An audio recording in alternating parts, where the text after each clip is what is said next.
반갑습니다. 몸 건강, 마음 건강의 건강지킴이 아나운서 임송아입니다. 심리학적 표현인데요. 혹시 주의 지속 시간이라는 말 들어보셨어요? 말 그대로 주어진 일이나 대상에 대해 계속 집중할 수 있는 시간의 길이를 의미하는데요. 스마트 시대여서 그럴까요? 요즘 이 주의 지속 시간이 급속히 짧아지고 있다고 합니다. 10여 년 전에는 현대인의 지속 시간이 최소 10분은 넘었었는데요. 지금은 겨우 3, 4분에 그친다고 해요. 물론 스마트폰에만 빠져서 집중하는 현상은 주의 지속이 아닌 얽매이는 것이어서 이 시간은 해당하지 않습니다. 빠름을 강조하고 여유가 부족한 스마트 시대. 뭔가 분주해지고 산만한 마음 상태라고 할까요? 원불교 말씀에 이런 표현이 있습니다. 심지는, 마음바탕은 원래 요란함이 없건만은 경계를 따라 있어지나니 그 요란함을 없게 하는 것으로서 자성의 정을 세우자. 스스로의 성품이 왔다 갔다 하지 않도록 정할 정을 세우자. 몸 건강, 마음 건강, 오늘 순서 시작할게요. 라디오로 생방송되는 오전 11시, 유튜브에서 원음방송 또는 몸건강, 마음건강 라이브를 검색하시면 실시간으로 방송에 참여하실 수 있고요. 오른쪽 하단에 구독 버튼 누르시면 원음방송의 다양한 컨텐츠들도 만나실 수 있습니다.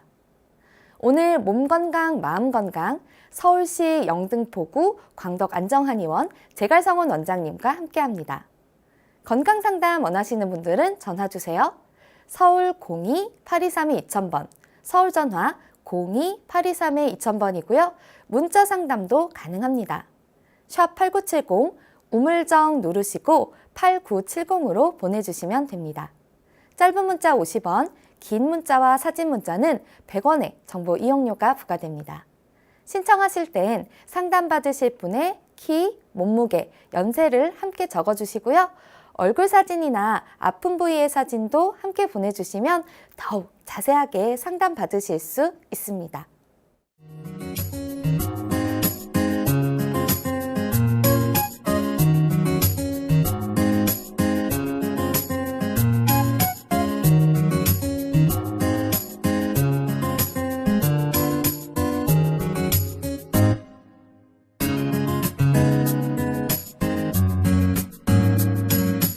몸 건강, 마음 건강.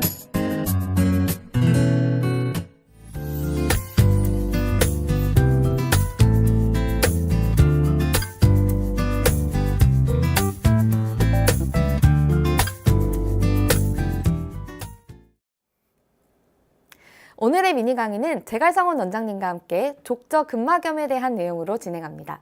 원장님 안녕하세요. 네, 안녕하세요. 네, 몸 건강, 마음 건강 첫 출연이신데요. 간단한 인사 말씀 부탁드리겠습니다. 네, 안녕하세요. 체질진료와 복약침으로 환자분들 진료하고 있는 한의사 제갈성원입니다. 환자분들께 정확한 건강정보 전달해 드리도록 하겠습니다. 잘 부탁드립니다. 네, 저도 잘 부탁드리겠습니다. 네. 원장님, 족저근막염이라는 건 사실 저도 막연하게 그냥 뒤꿈치가 좀 저릿한 질병이다 뭐 이렇게만 알고 있는데요. 정확하게 어떤 질환인가요? 네, 발은 우리 몸을 지탱하고 균형을 잡아주며 보행을 하도록 추진력을 내주는 제2의 심장이라 불릴 만큼 중요한 부위인데요. 정작 발 건강에는 무심한 분들이 많습니다. 족저근막은 발바닥에 위치하여 발의 아치를 유지하고 보행에 중요한 역할을 하는 두껍고 강한 섬유띠입니다. 종골이라 불리는 발 뒤꿈치뼈에서 시작하여 발바닥 앞쪽으로 5개의 가지를 내어 발가락 기저 부위에 붙어 있습니다. 아치를 유지하고 충격을 흡수하며 체중이 실린 상태에서 발을 들어 올리는 데 도움을 주어 보행 시 발의 역학에 중요한 역할을 합니다. 간단하게 생각하면 뒤꿈치에 에어가 있는 신발의 에어 부분이라고 생각하시면 됩니다. 네. 이러한 족저근막이 반복적인 미세 손상을 입어 근막을 구성하는 콜라겐의 변성이 유발되고 염증이 발생한 것을 족저근막염이라 합니다. 족저근막염은 성인의 발 뒤꿈치 통증의 대표적 질환으로 알려져 있으며 남자보다 여자에게서 2배 정도 더 많이 발생한다고 합니다. 네, 그러니까 간단하게 뭐 근막에 염증이 생기는 뭐 병이다 뭐 이렇게 말씀을 주셨는데 이게 왜 생기는 건가요? 구조적으로 발바닥의 아치가 정상보다 낮아 흔히 평발로 불리는 평평족이나 아치가 정상보다 높은 요족 변형이 있는 경우 족저근막염의 발생 가능성이 높습니다. 네. 또한 다리 길이의 차이, 발의 과도한 회내, 근육의 구축 또는 약화 등이 있는 경우에도 족저근막염을 유발할 수 있습니다. 족저근막의 발 뒤꿈치뼈 부착 부위에 뼈 조각이 튀어나온 사람들 중 일부에서 족저근막염이 발생하기도 합니다.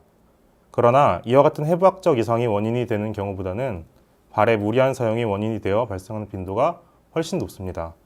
평소 운동을 많이 하거나 오래 걷는 사람에게도 많이 발생하지만 평소 보행 자세에 문제가 있거나 체중이 많이 나가는, 즉 과체중인 사람에게서도 족저근막염이 많이 나타납니다. 그러니까 결국에는 좀 무리한 운동을 하거나 뭐 이런 경우에 좀 많이 발생을 한다는 거네요. 네, 그렇죠. 과사용이 항상 원인이 되어서 발생합니다. 평소에 운동을 하지 않던 사람이 갑자기 많은 양의 운동을 하거나 장거리의 마라톤, 조깅 또는 딱딱한 곳에서 오랫동안 운동을 한 경우, 너무 오래 서 있거나 쿠션이 없는 구두를 쓰거나 하이힐을 오래 신거나 이처럼 족저근막에 비정상적인 부하가 가해지는 경우에 염증이 발생하는 경우가 많습니다. 네. 족저근막염은 특히 발을 많이 쓰는 운동선수들에게도 많이 발생하는데요. 마라토너였던 황영조는 한번 족저근막이 찢어지고 나서는 회복을 다시 못하시고 재발했기에 30세 전에 조기 은퇴를 하셨고 요즘 들어 축구선수 손흥민, 권창훈 같은 선수들도 족저근막염 때문에 고생을 많이 했다고 합니다. 그러니까 결국에는 과부하가 족저근막염의 가장 큰 원인이라고 볼 수가 있겠네요. 네, 그렇죠. 종아리 근육이 또 짧거나 아니면 종아리 근육에 무리를 가하는 동작을 많이 하게 되면 이와 연결된 아킬레스건은 발 뒤꿈치를 위쪽으로 밀어 올리는 경향을 보이게 되어서 결국 발의 족근과 족저근막에 지속적인 부하를 가하여 염증을 일으키기도 합니다. 네, 그럼 구체적인 증상들은 어떤 것이 있나요? 가장 큰 특징은 아침에 일어났을 때, 첫 발 디딜 때 통증이 제일 심하다는 거고요. 몇 발짝 걸으면 증세가 경감됩니다.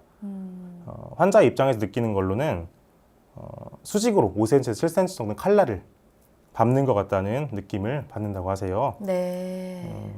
이제 착조하셔도 압통이 지속되므로 전반적 일상생활을 함에도 매우 큰 고통이 나타난다고 합니다. 칼날이 서 있는 정도면 통증이 상당하네요. 네, 그렇죠. 발 디디기도 힘들 정도니까 상당히 일상생활하기가 힘들다고 볼 수 있습니다. 네. 이제 잠을 자거나 앉아 있을 때는 근막이 짧아진 상태에 있거든요. 네. 이때 갑자기 발을 디디면 근막이 확 늘어나면서 증세가 유발되는 거고요. 아침에 일어나 처음 발을 디딜 때 느껴진 심한 통증, 발 내측에서 느껴지는 통증이 특징적이지만 모두 같은 증상을 겪는 건 아닙니다. 통증은 주로 발꿈치 안쪽에서 발생하고 발 뒤꿈치뼈, 종골 결절 부위를 누르면 통증이 발생하기도 합니다. 네. 또한 골극이라고 해서 뼈가 자라나기도 하는데 발가락을 발등 쪽으로 구부리면서 심해지고요. 가만히 있을 때는 통증이 없다가 움직이기 시작하면 통증이 심해지고 다시 안 움직이면 통증이 심해지고 움직이면 통증이 경감되는 경우가 많습니다. 네. 그러면 진짜로 뭐 당연한 얘기겠지만 이런 분들은 거의 못 걷지 않나요? 너무 통증이 심하다면? 네, 그래서 이제 걷기 너무 힘들어 하시니까 일상생활을 못 하시고 뻣뻣한 느낌이 너무 강하다고 하는 경우도 많고요. 네. 이게 그 발가락이나 뭐 아니면 뼈가 자라기도 한다면 네. 그 비슷한 걸로 무지외반증 이런 것도 연관이 있는 건가요? 무지외반증은 이제 뼈가 자라나기보다는 뼈의 변형 네, 일어나는 네. 거고요. 이제 족저근막염 같은 경우는 엑스레이 상으로도 보면은 이렇게 뼈 아래에 뾰족하게 뼈가 자라나 있는 거를 볼 수가 있어요.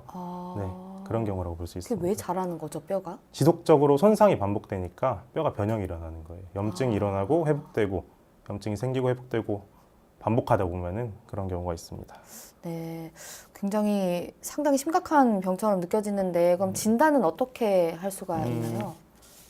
대개는 증상을 통해서 간단하게 진단할 수 있는데 신체 검진을 통한 증상이 주된 진단 방법입니다. 그러니까 어떤 영상적 소견보다는 실제 눈으로 보이고 이런 게 아니고 환자의 증상 호소로 판단할 네. 수가 있어요.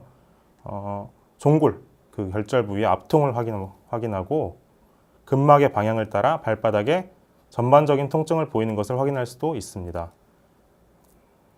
근데 이게 꼭 말씀하신 것처럼 막 칼날이 서 있는 것 같고 이렇게 강한 통증만 느끼시나요? 이제 맨 첫 발 디딜 때 그런 경우를 많이 느끼시고요. 활동을 하다 보면 통증이 많이 줄어들어서 처음보다는 괜찮다고 하시는 분들이 많습니다. 그리고 실제 눌러보면은 소스라치 정도로 아파하시는 경우가 상당히 많이 있어요. 네, 그러니까 초기에도 그런가요? 네, 당연히 초기에는 증상이 덜하고 진행이 오래될수록 통증이 더 심해지는 경우가 많습니다. 그러니까 뭔가 약간 저릿하거나 그런 느낌이 들면 어쨌든 바로 진단을 받아보는 게 좋을. 네, 그렇죠. 자기 손으로 눌러봐도 진단 가능하니까 아, 세게 눌러봐서 아프시면은 바로 내원을 하시는 게 중요합니다. 알겠습니다. 그럼 치료법에 대해서도 좀 말씀을 해주시죠. 네, 90% 이상의 환자들이 보존적 치료로 회복이 됩니다. 수술적 치료는 거의 필요가 없다고 보시면 되고요. 네. 밤 사이에 수축되어 있다가 아침에 급하게 펴지면서 통증이 발생하므로 족저근막염 보조기로 밤 사이에 족저근막을 스트레칭된 상태로 유지시켜 놓으면은 증상을 완화시킬 수 있습니다. 또한 회복도 서서히 되는 경향을 보이므로 환자나 의사 모두 참을성을 가지고 오랫동안 진료해야 되는 질환입니다. 네. 대개 6개월 이상 후술된 보존적인 치료를 하는데 10중 8구는 좋은 결과를 얻을 수가 있고요. 증세가 없어진 후에는 활동을 점진적으로 늘리면서 재발에 주의해야 합니다. 네. 이제 조기 진단을 받고 치료하는 것이 매우 중요합니다. 늦게 이제 한참 동안 진행된 후에 오시면 그만큼 치료도 힘들고요. 증상이 오래될수록 이러한 보존적인 치료가 힘들어집니다. 네. 특히 발을 자주 쓰는 운동선수들 같은 경우에는 더욱 주의하셔야 하고요. 제일 간단한 그리고 중요한 치료법인데요. 이건 휴식을 취하는 겁니다. 그렇죠. 즉 무리하게 움직이지 않아도 스트레칭 등을 겸하여 혈류량을 늘려주면 증상이 가벼운 초기엔 1, 2주 안에 아니면 몇 달 안에 호전될 수가 있습니다. 이게 완치는 가능한가요? 완치라는 개념이 되게 어려운데 이제 이거는 발은 안 쓸 수가 없잖아요. 그쵸. 그렇기 때문에 염증이 계속 반복되고 재발되고 하기 때문에 완치보다는 증상의 완화, 경감, 생활에 좀 편리하게 해주는 개념으로 생각하시면 더 좋아요. 네, 그러니까 결국에는 초기에 무리를 하지 않는 게 중요할 것 네, 같아요. 휴식이 제일 중요하고요. 아킬레스건을 스트레칭해주고 족저근막을 펴주는 게 중요해요. 종아리 근육이 뭉쳐있거나 과부하가 걸린 경우 아킬레스건이 제대로 펴지지 않은 상태에서 운동을 하게 되면 발바닥이 많이 아프게 되겠죠. 그러니까 운동을 하기 전에 준비 운동을 사실은 좀 이걸 굳이 왜 안 하는데 그 다 이유가 있는 거네요. 네, 다 이유가 있습니다. 갑자기 네. 하게 되면 손상을 입게 되기 때문에 항상 운동 전에는 스트레칭을 충분히 하시고 운동을 하는 게 중요합니다. 네, 한의학적인 치료법도 좀 궁금한데 어떤 식으로 진행이 되나요? 치료를 위해서는 가장 중요한 염증을 제거하는 게 중요합니다. 네. 이제 한약재로는 금운화, 연교, 만영자 같은 한약재를 처방하여서 염증을 다스리게 되고요. 연곡혈이나 승산혈 부분을 자극해 주어서 주변 근육 인대를 스트레칭해 주어도 좋습니다. 또한 환부에 직접 침을 놓아 전기 자극을 가하거나 도침요법으로 두터워진 근막을 직접 찢어주는 방법도 있습니다. 아, 찢는다고요? 네, 도침은 이제 칼도 를 쓰는 침인데요. 실제로 일반 침보다 훨씬 두껍고, 찢는 건가요, 실제로? 네, 실제 이렇게 자입을 해서 찢어주는 치료를 하기도 합니다. 이거는 좀 생소한데 좀 설명을 해주시면 좋을 것 같습니다. 네, 이제 근막 자체가 네. 족저근막의 환자분들 같은 경우는 많이 두터워져 있어요. 유착이 돼 있고요. 네. 그 유착 방리를 해주는 치료법이 도침 치료인데요. 단점은 이제 많이 아픕니다. 그럴 것 같은데요, 말만 들어도. 네, 치료 부위가 또 발바닥이기 때문에 네. 많이 아프긴 한데 이제 제 생각에는 평소에 이제 통증이 너무 심하니까 한번 치료할 때 참으시고 치료 받으시면 그만큼 또 효과는 또. 네, 아픈 만큼 효과는 좋기 때문에 강력하게 권해드리고 있어요. 네, 알겠습니다. 또 이제 저희가 주로 쓰는 방법인데 복약침을 직접 발바닥에 놓아요. 이제 발 뒤꿈치 부분 눌러봐서 아픈 부분에 복약침을 주입해주면은 소염, 진통 효과를 얻을 수가 있어서 10회 이상의 치료를 항상 권해드리거든요. 네. 아까 말씀드렸다시피 회복이 느리다고 하기 때문에 오래 걸리는데 어떤 분들 같은 경우는 제가 한 10회 이상으로 봤는데 한 번 딱 놓으니까 바로 좋아지는 케이스도 많이 있어요. 그래서 통증을 많이 유발하긴 하지만 저희 강력하게 좀 권해드리고 있어요. 봉약침으로 침을 놓아도 좀 통증이 있나요? 통증이 있습니다. 네. 복약침이 이제 저희는 용량을 늘려가면서 주입하기 때문에 매우 큰 효과를 볼 수가 있고요. 네. 또 아킬레스건이나 종아리를 침이나 부항으로 풀어줘도 효과가 좋습니다. 좀 빠른 치유를 원하시는 분들께는 좀 권장해드리는 치료법이겠네요. 네, 그렇죠. 빠른 효과를 원하시는 분들한테 항상 권해드리고 있습니다. 네, 근데 사실 좀 염증이나 이런 것들은 이거 그냥 두면 낫는다고 이런 분들 사실 많거든요. 네. 근데 이래도 괜찮은 건가요? 이제 염증이 항상 오시는 분들이 심해져서 오시는 경우가 굉장히 많아요. 네. 처음에는 이 정도면 괜찮지, 좀 괜찮아지겠지 하다가 내원하실 때쯤엔 이미 많이 손상이 된 상태로 오시기 때문에 네. 이제 작은 통증이라도 있으면은 진찰을 받고 치료하는 게 굉장히 중요합니다. 그럼 결국에는 놔두면 증상이 악화된다 이렇게 봐도 무방한가요? 네, 거의 그렇게 보시는 게 건강에 더 좋습니다. 아. 회복되는 경우도 있긴 하지만 악화된다라고 생각하시는 게 제일 편합니다.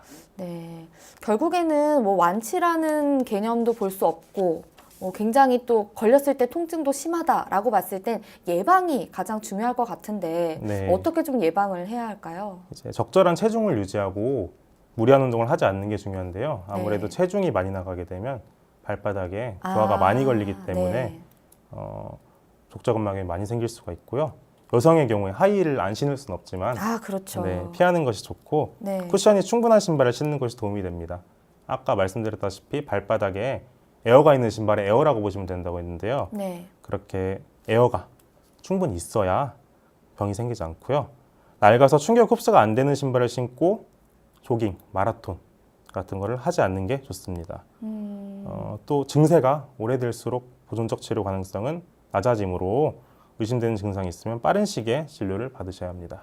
권장님, 요즘에 뭐 온라인이나 뭐 SNS 상에서 굉장히 많이 유행을 하는 건데요. 네. 이렇게 발가락 4개에 이렇게 고리처럼 되어서 뭘 낀다든지 아니면 이렇게 뭔가 약간 평평하게 된 이렇게 약간 말랑말랑한 쿠션 같은 건데 그러니까 네. 어쨌든 내 발 체형을 보정해 준다. 네. 혹은 뭐 이 고리를 끼우면 뭔가 운동 효과가 있어서 뭐 약간 이제 뭐 체형 보정 효과가 있다. 뭐 이런 발 교정 치료라고 해야 될까요? 교정기 이런 말씀하시는 교정기들이 건가요? 네. 온라인상에 굉장히 많이 유행을 하고 있거든요. 그러니까 어쨌든 여성분들에겐 다이어트 효과 그리고 뭐 장시간 걸었을 때 조금 도움을 준다. 이런 것들이 있는데 그러니까 가격이 굉장히 저렴한 것들도 있고 뭐 금액대가 좀 있는 것도 있지만 이걸 그냥 좀 써도 될까 좀 걱정도 되고 이게 또 아무래도 오늘 발에 대한 이야기를 하다 보니까 네. 좀 생각이 나거든요. 교정기 같은 게 많이 유행하고 있다고요. 요새. 네. 저도 몇 번 본 것 같긴 한데 이제 어떤 효과로 쓰는지는 잘 모르겠고요. 그거는 네, 이제 네. 실제 이제 체형 교정 할 때 네. 발 교정기를 많이 쓰기도 합니다. 그리고 족저근막염 같은 경우에도 뒤꿈치에 충격을 덜하게 하기 위해서 쿠션이 있는 교정기를 쓰기도 하고요. 네. 근데 아까 말씀하신 것도 아마 무지해반증 같은 거를 치료하기 위해서 쓰는 게 아닌가 싶어요. 근데 이제 그거는 제 체형에 맞춰서 제작이 된 건 아니고 그냥 같은 모형인데 그걸 이제 이렇게 구입을 하는 거죠. 저렴한 가격에 기성품으로 그렇죠. 나오는 기성품으로 거죠. 구입을 하는 건데 이게 네. 좀 도움이 될까 좀 아니면 오히려 부작용을 일으키진 않을까 좀 걱정이 되거든요. 근데 굉장히 많은 분들이 구입을 하고 계시거든요. 그런가요? 정확한 근데 진단 없이 네. 일괄적으로 사용하는 거는 좋지 않다고 저는 생각을 하고요. 네. 아무래도 정확한 진단 받고 자기 체형에 맞는 교정기를 사용하셔야 될 것 같습니다. 네, 그런 거는 조금 아무래도 주의를 하는 게 좋을까요? 네, 주의를 하시는 게 좋을 것 같아요. 네, 알겠습니다. 또 예방과 또 재발 방지 이런 것들을 위해서 생활 습관도 중요할 것 같은데 어떻게 좀 생활 습관을 유지하면 좋을까요? 네, 이제 병이 생기지 않도록 하는 것이 가장 중요하므로 근육이 뭉치지 않도록 자주 마사지를 해주시고 스트레칭을 해줘야 합니다. 또한 바닥이 딱딱한 신발이나 깔창을 피하시고 체중이 앞쪽으로 실리게 하는 하이힐의 이용을 자제하셔야 합니다. 네. 발바닥의 근육의 긴장을 풀기 위해서 캔이나 작은 페트병, 골프공을 이용해서 발바닥 안쪽으로 굴려 마사지 해주시고요. 무리한 운동이나 장시간의 보행을 삼가고 꾸준하고 적절한 강도의 운동을 해줘야 합니다. 네. 그러면 뭐 족저근막염에 대한 실제 치료 사례 같은 거 있으시면 좀 소개를 해주시죠. 네, 저 두 분이었는데요. 이제 발을 많이 쓰시는 분들이었어요. 쪼그려서 일을 많이 하시고 하루 종일 서 계시는 시간이 많은 분들이 50대 여성분들이셨는데요. 이제 누르면 정말 소리를 지를 정도로 아파하시고 양쪽 다 그러셨어요. 특히 오른쪽이 좀 심하셨고요.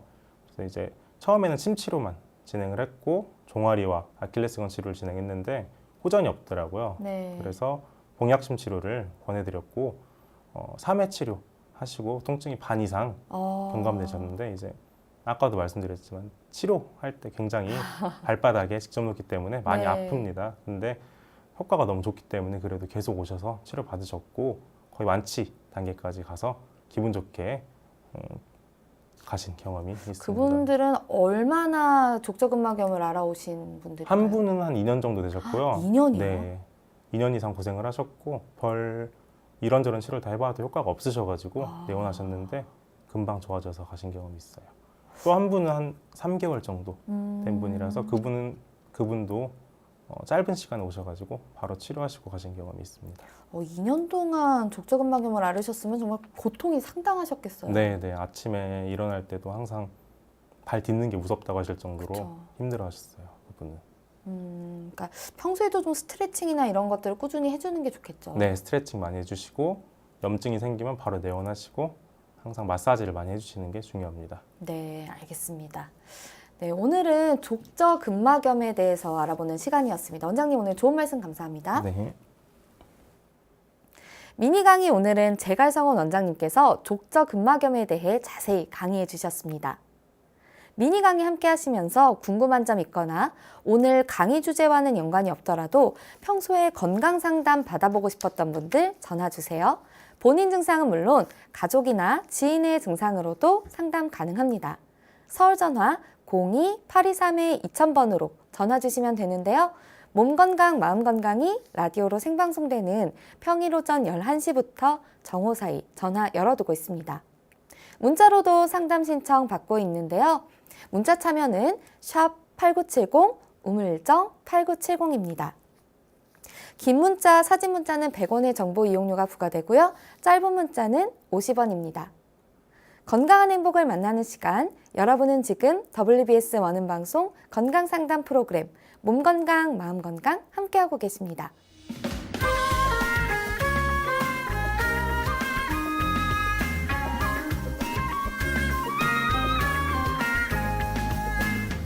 날이면 날마다 찾아오는 시간이 아닙니다. 약이 되고 복이 되는 꿀같은 건강정보 튼튼보감 시간입니다. 오늘의 주인공은 죽순입니다. 죽순은 건강에 어떤 도움을 주는지 원장님께 여쭤볼게요. 원장님, 죽순은 어떤 효능이 있나요? 죽순은 아삭한 식감과 담백한 맛이 특징이고 식이섬유가 풍부하고 혈압 조절이 뛰어난 건강식품으로 알려져 있는데요. 네. 동의보감에 의하면 죽순은 달고 약간 찬 성질을 가지고 있기 때문에 번열과 갈증을 없애며 체액을 원활히 한다고 되어 있습니다. 기운을 북돋우나 지나치게 먹으면 복부가 차가워지기도 하고요. 네. 죽순은 키가 40cm에서 50cm 정도로 자랐을 때가 가장 먹기에 알맞고 너무 어리면 무르고 너무 자라면 뻣뻣해서 4월과 5월이 제철입니다. 지금이 딱 제철이네요. 네, 지금 드시면 제일 좋죠. 아, 봄철이 훌륭한 영양식품인 죽순은 다이어트와 변비 예방에 도움을 주는데요. 열량이 낮고 단백질과 식이섬유가 풍부하게 함유되어 다이어트 식품으로도 효과적입니다. 또 죽순에 씹히는 맛을 내는 섬유질은 장 운동을 촉진시켜주고 배변 활동을 도와 장 건강과 변비 예방에 도움이 됩니다. 네. 그리고 죽순은 혈관 질환 예방에도 도움이 되는데요. 죽순에는 칼륨과 펩타이드 성분이 다량 함유되어 있어 꾸준히 섭취하면 혈중 콜레스테롤 수치를 낮춰주고 혈압을 정상화시켜 혈액순환을 원활하게 하여 고혈압이나 동맥경화, 고지혈증 등과 같은 혈관 질환 예방에 효과적입니다. 또 원기 회복과 피로 회복에도 좋은 음식인데요. 죽순에는 아스파라긴산, 단백질, 글루타민산, 여러 가지 비타민 성분이 풍부하게 함유되어 있어 체내 신진대사를 활발하게 하고 피곤하고 지친 우리 몸에 도움이 될 수 있습니다. 네. 또 원장님, 그리고 또 죽순이 미각에 굉장히 도움을 준다면서요. 네. 그래서 그런지 굉장히 중국집 가서 네. 죽순이 들어간 음식을 먹으면 좀 많이 먹는 것 같기도 하고 아, 그렇더라고요. 그러신가요? 네. 네, 죽순은 이제 채소 중에서도 아연 성분이 풍부한데요. 아연은 미네랄의 일종인데 우리 네. 몸에 꼭 필요한 요소의 성분을 구성하는 영양소이기도 합니다. 아연은 맛을 판단하는 미래의 기능을 활성화해 주어 미각을 정상적으로 유지해주는 기능을 가지고 있습니다. 네. 그렇지만 죽순은 차가운 성질을 지니고 있어서 평소 몸이 냉하거나 손발이 찬 분, 아랫배가 차고 소화기관이 약한 분은 많이 드시지 않는 것이 좋고요. 네. 죽순에는 시아노겐이라는 독성 물질이 들어있으니 꼭 물에 삶아서 독성 제거 후에 드시는 것이 좋습니다. 네. 요즘 좀 입맛 없으신 분들 죽순 요리 한번 해서 드셔보시는 게 진짜 좋을 것 같네요. 네, 많이는 안 드셔야 되고요. 아, 네. 알겠습니다. 원장님 오늘 좋은 정보 감사합니다. 네. 튼튼보감 오늘은 죽순에 대해서 전해드렸습니다.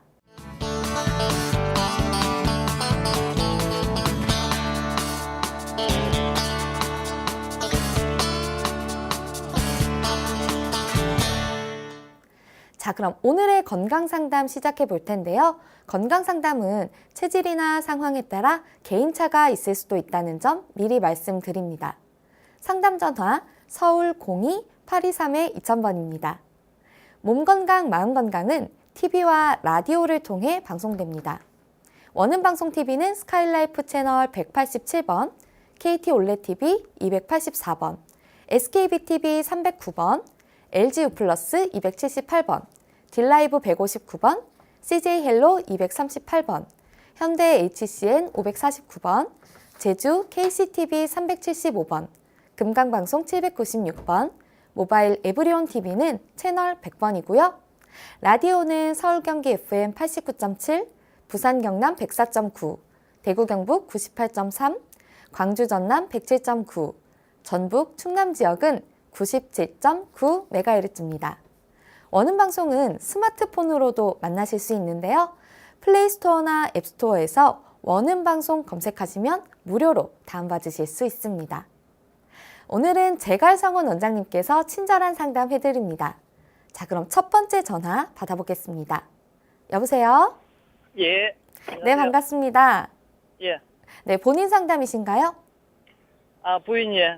아, 네, 그럼 키와 몸무게와 연세 알고 계십니까? 예. 네, 어떻게 되시죠? 나이는 47이고, 네, 키는 1m 50, 네, 몸무게는 47kg. 네. 지금 제 옆에 제갈성원 원장님 나와 계십니다. 편하게 상담 받아보세요.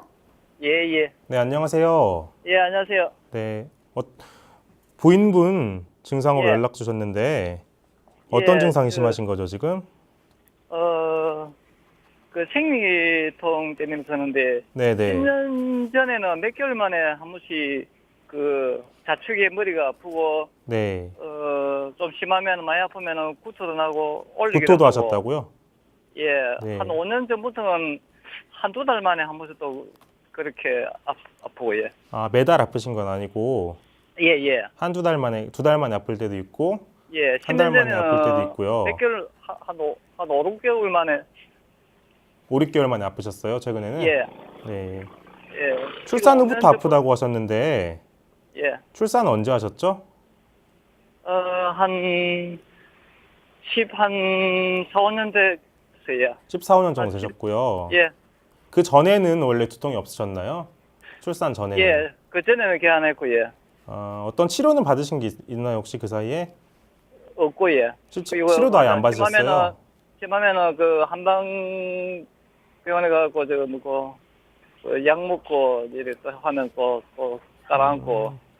네, 그리고요. 생통 전후 오기 전이나 오고 나서는 이렇게 머리가 좌측에 아프고 네. 그 심하면은 이제 구토도 나고 이제 올리기도 하고 또 생리 끝나고 나면 또 걔안고요. 아, 생리가 끝나면 또 괜찮아지시고요. 예예. 증세가 예. 점점 심해지는 것 같나요? 아니면은 경감되는 것 같나요? 10년 전에는 한 4, 5개월마다 그래 했는데 네. 한 5년 전부터는 한 달 만에 아플 때도 있고 2달 만에 아플 때도 있고 예. 네. 부인분께서는 제일 예. 불편하신 게 그럼 지금 생리 때 두통이 제일 불편하신 건가요? 예, 머리가 이제 그 좌측에 머리가 이제 많이 아프고 네. 이제 되게 심하면 이제 뭐 머리 아픈 약도 먹고 그래요. 좌측만 아프신 거죠? 예, 예. 네, 이제 여성분들 같은 경우에 생리 전후로 증상을 예. 호소하시는 분들이 상당히 많아요. 아, 일반적으로는 출산하시고 좀 증상들이 경감되는 경우가 많으신데 예. 오히려 반대의 경우에요. 이분 그 부인분 같은 아. 경우는 예. 출산하시고 나서 증상이 더 심해지셨고 생리 때 예. 증상이 심하신데 이거는 직접 내원하셔서 좀 치료를 받으셔야 될 것 같아요. 증상이 심하셔가지고 예. 두통이 심한 경우도 있고 이제 복통 로스하는 분들도 있고 하는데 구토까지 하시는 경우는 드문 경우거든요, 굉장히. 예. 네. 그러면 그에 대한 그 좀 나아지는 뭐 음식은 뭐 그런 건 없습니까? 네, 이제 체질 판단을 직접 하셔야 되는데요. 예. 키 체중으로 봤을 때 굉장히 좀 왜소하신 편인가요, 지금? 살집이 좀 있으신 예. 편인가요? 예? 살집이 좀 있으신 편이에요? 아니면 왜소한 편이에요? 부인분이? 무슨 말씀인데 지금 예. 그러니까 밖에 150cm에 47kg 정도니까 그냥 딱 보통 체중 정도인 것 같아요. 그렇죠. 체격이. 예. 네. 예, 마르신 편 보통- 아니고요. 네. 예. 네. 조금 마른 편입니다. 좀 마른 네. 편이시고요. 예. 성격은 어떠신가요? 좀 밖으로 많이 돌아다니신 편인가요? 집에만 있으신 편인가요? 좀 다니면서 일로 하고 좀 활동적인 활동적이신 편이신가 편이시고요. 예, 네네네. 좀 힘듭니다. 예. 이제 직접 봐야 알 수 있겠지만은 예. 체질 뭐 이제 들은 것만으로 판단해봤을 때는 예. 소양인 체질 가능성이 높고요. 토체질이라고 해요. 예. 네, 그래서 그에 맞는 음식들을 직접 오셔서 한번 상담 받고 드셔야 할 것 같아요. 약 치료도 필요하시고요, 지금은. 근데 내원해가고 보통 생리통이 심한 경우에는 좀 배가 찬 분들이 많죠. 네, 냉한 분들이 많으신데. 예. 그래도 약간 좀 찾고 예. 네. 좀 따뜻한 음식을 드시는 게 좋을까요? 네, 따뜻한 음식을 드시는 게 좋고요. 예. 고기류를 많이 드시는 게 좋아요. 오히려 여성분들 같은 경우에 예. 채소가 좋다고 해서 채소 많이 드시는 분들이 있는데 네. 그러지 예. 마시고 고기류로 많이 드셔가지고 몸을 좀 보강해 주는 것이 좋습니다. 선생님, 아내분이 평소에 고기 같은 거 자주 드시나요? 예. 고기는 가끔 먹는데 예, 고기 좀 좋아하는 편이고 예, 가끔 먹어요. 네네. 소고기, 돼지고기류로 해서 많이 드시는 게 좋습니다. 지금은 채소류를 예. 좀 줄이시는 게 좋고요. 예. 네네. 좀 도움되는 운동 같은 거는 어떤 게 있을까요? 이제 너무 격한 운동은 당연히 안 하시겠지만은 땀을 예. 적당히 내주시는 게 좋고요. 하루에 30분 예. 정도 산책해 주시고 뭐 조깅 정도, 러닝 정도 하시는 게 제일 좋습니다. 예, 알겠습니다. 네. 예, 감사합니다. 네, 알겠습니다. 네, 건강 상담은 체질이나 상황에 따라 개인차가 있을 수 있다는 점 참고 부탁드립니다. 그럼 계속해서 다음 전화 받아보겠습니다. 여보세요? 네, 안녕하세요. 네, 반갑습니다. 네, 네, 본인 상담이신가요? 네, 본인 상담이요. 아, 네. 키와 몸무게, 나이가 어떻게 되십니까? 키는 180이고요. 네. 몸무게는 95, 나이는 36이요.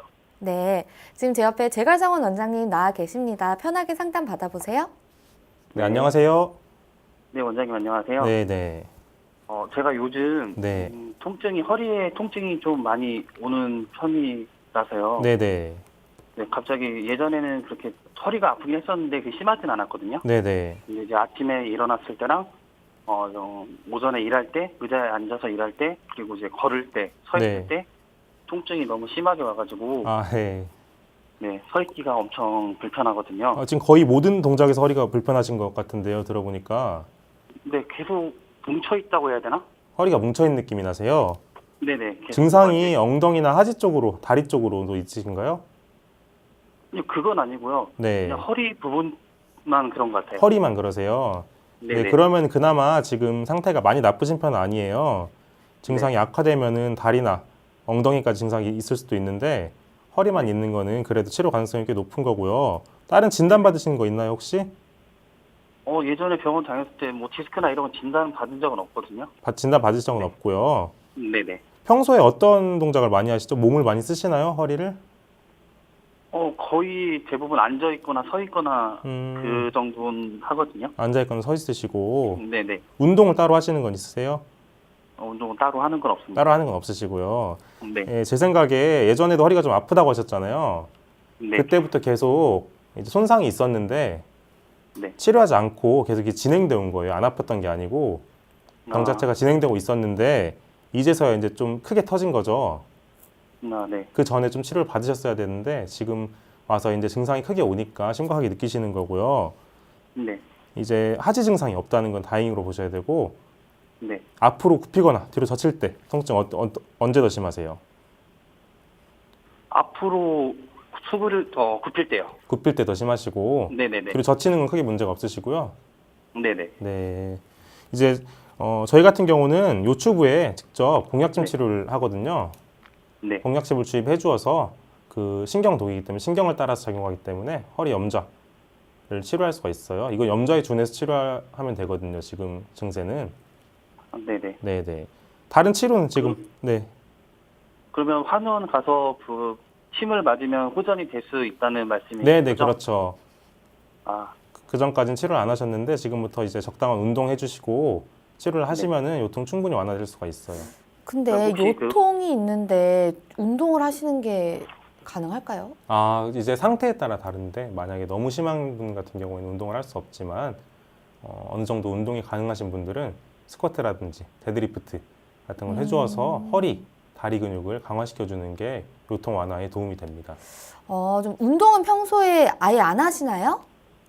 예, 거의 안 하고 지내는 것 같습니다. 네, 지금 체중이 95kg라고 하셨는데 네. 네네. 체중도 이제 그러면 키에 체격이 비해 좋은 편이신 키도 것 같아요. 크시지만은 그에 비해서도 좀 많이 나가시는 편이에요.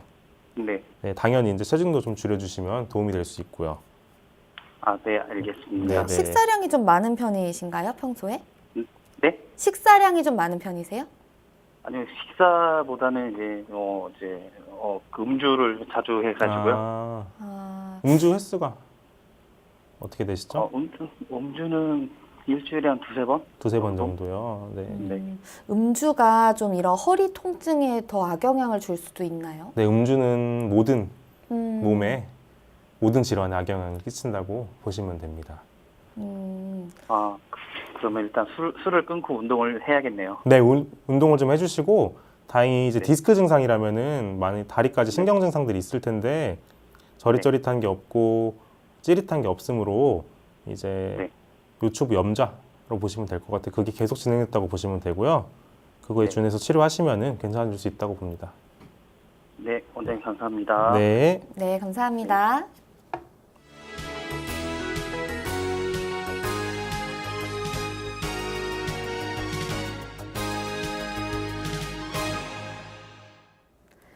네, 문자로도 사연 주시는데요. 뒷번호 4458 쓰시는 분입니다. 기침이 저는 시도 때도 없이 꼭 4-5번씩 나는데요. 아프거나 하진 않지만 계속 그러니까 불안하네요 라고 하시는데 저도 사실 요즘 그렇거든요. 기침을 자주 네. 하세요. 저는 기침 때문에 잠을 깨기도 해요. 아, 굉장히 심하시네요, 그러면. 그런가요? 네. 심각한가요? 네, 정말 저도 그런데 이건 좀 어떻게 갑자기 기침을 그러니까 뭐 이분은 어떨지 모르겠지만 네. 저 같은 경우에는 한 2달 정도 전에 감기가 걸렸는데 네. 그 이후로 기침은 안 멈추더라고요. 기침 계속 나오시고요. 네. 이제 한 달 이상 지속되면은 이제 결핵 검사를 한번 해보시라고 말씀드리는 편이긴 결핵이요? 한데, 네. 네. 그런 분들이 꽤 있거든요. 멈추지 않는 기침을 하시는 분들이 있어요. 만약 감기였다면은 감기가 다 나으면 기침도 당연히 멎어야 되는데 계속 가는 경우에는 다른 질환들을 의심해봐서 그런 검사들을 추천을 해드리고요. 네. 이제 몸이 많이 쇠해진 경우, 그러니까 기력이 약해진 경우에 감기가 계속 낫지 않고 몇 달 동안 지속되는 분들도 있어요. 네. 네, 그런 경우로 보입니다. 지금 이분 같은 경우에는. 근데 저 같은 경우에는 그러니까 그 4458 쓰시는 분이 조금 더 구체적인 정보를 주셨으면 좋겠지만 네. 그러지 않아서 이제 뭐 또 저도 비슷한 증상을 가지고 있어서 저의 경우를 조금 더 설명을 드리면 네. 저는 가족력이 천식이 있어요. 그래서 저는 천식이 아닐까 혼자 생각을 해봤거든요. 결핵은 조금 네, 생각을 네. 안 해봤는데 저는 그 겨울에 실 같은 걸 좀 사긴 했었지만 네네. 네네. 천식 있으시다고요? 부모님이 있으시고? 그러니까 부모님까지는 아니고 할아버지 때 있는데 네. 근데 사실 천식은 조금 제 나이 때 고민할 건 아니지 않나 좀 싶기도 하고. 근데 뭐 천식 발생이 꼭 뭐 연령에 크게 아, 영향을 받는 건 아니기 때문에 어린 네. 아이들 같은 경우에도 천식을 많이 생길 수가 있고요. 그런가요? 저 같은 경우에도 어렸을 때 기침을 굉장히 많이 해서 네. 안 좋았는데 이제 천식이셨나요 혹시? 네, 전 천식이었던 아, 것 같아요. 그런가요? 그래서 기관지염이 심했거나 그때는 정확한 진단을 받지 않았는데 네. 저도 자다가 기침 때문에 깨고 코피가 터지고 막 그런 경우가 근데 있었는데 물을 먹으면 좀 네. 멈춰요. 네. 그러니까 건조하면 더 기침이 많이 나는 것 같더라고요. 네, 맞아요. 미세먼지 때문에 요새 또 마스크 많이 하고 다니시는데 미세먼지 때문에 폐 건강이 좋지 않기 때문에 기침을 하시는 분들이 많이 있을 수 있는 것 같아요, 지금. 근데 또 저분도 그 뒷 문장을 보면 제가 좀 이해가 가는데 네. 아프거나 하진 않지만 계속 그러니까 불안하네요라는 말씀은 네, 네. 병원을 좀 안 가고 싶다 웬만하면 네, 그렇죠. 이 말씀이거든요. 왜냐면 이런 거죠.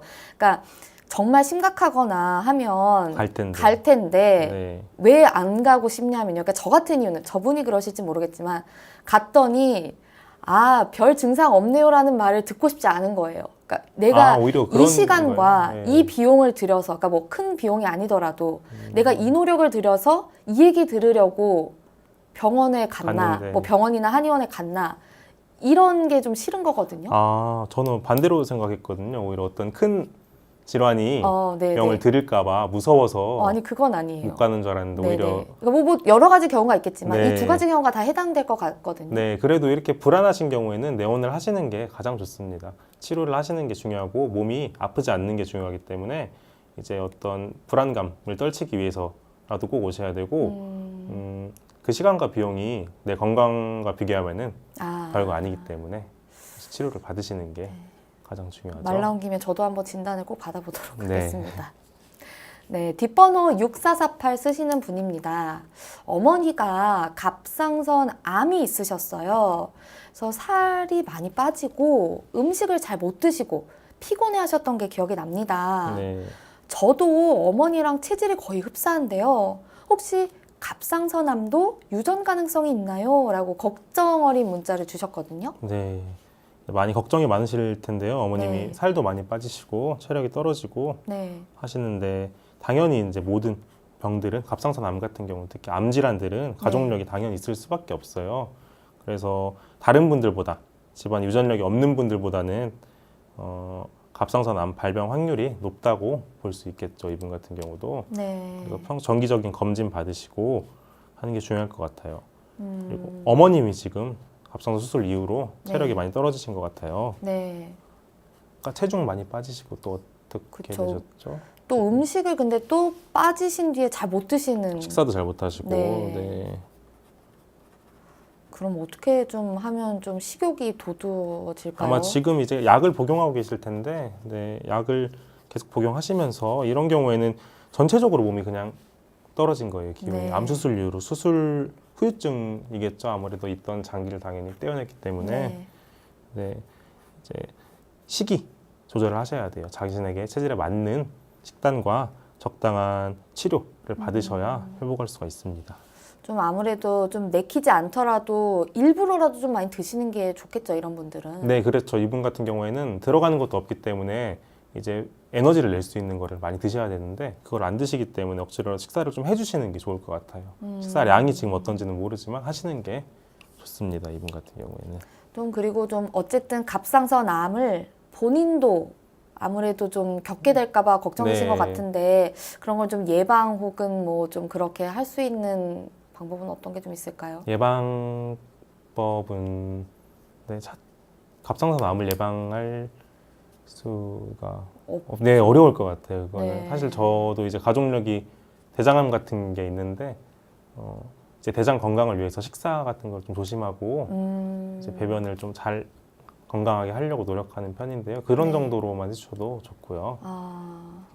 암을 정확히 뭐 예방약이 있는 게 아니기 때문에 네. 이제 평소 건강을 그냥 잘 관리하시는 것이 제일 중요합니다. 네, 평소 건강 유지 있잖아요. 네. 그걸 위해서, 그러니까 정말 보강을 위해서 보약 드시는 분들 네. 좀 도움이 많이 되나요? 네, 도움이 많이 됩니다. 이제 수술 후에 기력이 쇠하신 분들은 체질 진료를 통해서 체질 판별 후에 보약을 많이 지어드리는 편인데요. 이제 수술 후에 기력이 쇠한 분들이기 때문에 네. 전체적으로 식욕도 떨어지고 건강 자체가 많이 안 좋아지는 상태라서 보약을 드신 후에 많이 좋아지는 분들이 있습니다. 네. 근데 또 제 주변에 네. 또 어릴 때 좀 마르고 좀 약한 아이들 네. 그런 경우 있거든요. 보약 먹었다가 좀 네. 이렇게 살이 많이 쪘다. 네, 그런 네. 경우는 왜 그런 거예요? 제 생각에 실제로 보약을 드시고 나서 비위 기능이 네. 소화력이 떨어졌기 때문에 흡수를 못하고 이제 말랐던 아이인데 약을 먹은 후에 비위 기능이 강화되어서 흡수, 소화력이 좋아지기 때문에 그때 살이 찌고 키도 크고 건강하게 된다고 저는 생각을 하고 있거든요. 그러니까 확실히 그러니까 보약이 효과를 발휘를 하는 거네요. 네, 그렇죠. 이제 그때 또 만약에 성장기랑 겹치면 더 큰 효과를 네. 볼 수도 있고요. 네. 어쨌든 조금 몸이 많이 약해진 상태에서 조금 보약을 통해서 보강을 하시는 게 굉장히 중요할 것 같네요. 네네. 네. 뒷번호 3347 쓰시는 분입니다. 21살에 몸무게 75kg이라고 하는데요. 운동하는 대학생 딸이 편도에서 이물질이 생겼다고 합니다. 그래서 냄새가 나는데요. 편도 결절이라고 합니다. 어떻게 목 관리를 해야 하나요? 이렇게 말씀해 주셨어요. 아마 편도결석이 생기신 것 같은데 이게 네. 굉장히 음식물들이 계속 쌓여서 네. 이제 구석으로 들어가서 나오지 않고 쌓여서 냄새, 악취를 유발하는 건데 네. 이제 이걸 예방하는 건 평소에 청소를 계속 해주는 수밖에 없죠. 이게 쌓이면 악취가 굉장히 나고 평소에 생활에 많이 불편함을 겪게 되거든요. 근데 결석이 왜 들어가죠? 결석이 들어가는 게 아니고 이제 평소 음식물들이 네. 찌꺼기들이 쌓이는 겁니다. 그 안에. 그래서 그게 당연히 음식물이기 때문에 냄새도 심하고 배출이 잘 안 되는 부위에 꼈기 때문에 한 번에 보일 때는 막 크게 이만큼 해서 나오게 되는데 실제로는 조금씩 쌓여서 오랜 기간 쌓여서 결석이 생기는 거죠. 근데 그게 일반적으로 모든 사람이 쌓이는 건 아니죠. 그렇죠. 이제 구조 자체가 쌓이기 잘 좋은 구조를 가진 분들이 결석이 있어요? 생기게 되죠. 네. 근데 그걸 청소를 어떻게 하나요? 이제 일반적으로 집에서 하기는 좀 어렵겠죠. 이제 그런 거는 네. 그러니까 전문적으로 이제 청소를 네. 해야 이비인후과나 치과를 방문하셔서 그거를 제거를 해주시는 게 속이 편하죠. 아니면 수술을 하시는 분들도 있더라고요. 그쪽 구조물들을 좀 잘라내서 이물질이 쌓이지 않고 다 흡수가 되도록 하는 분들도 계시더라고요. 그게 그런 구조로 생기신 분들이 있는 거군요. 네, 이제 선천적으로 편도결석이 잘 쌓이게끔 생긴 분들이 있으십니다. 알겠습니다. 그런 분들은 조금 전문적으로 관리를 네. 해주시는 게 중요할 것 같네요. 관리를 해서 이제 수술을 하실지 아니면은 제거만 하실지 결정을 이제 하셔야겠죠. 네, 알겠습니다.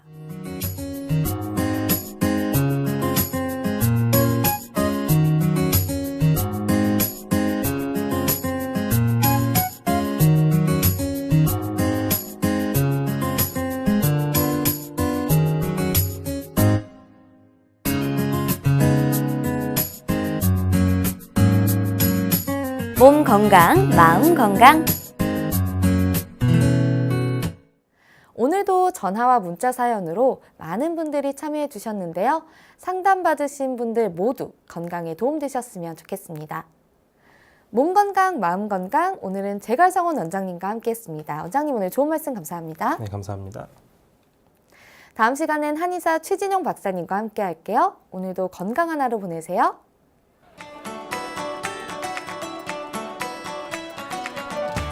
이 프로그램에 참여하신 분들께는 움트리에서 정성을 담은 명품장 선물 세트를 드립니다.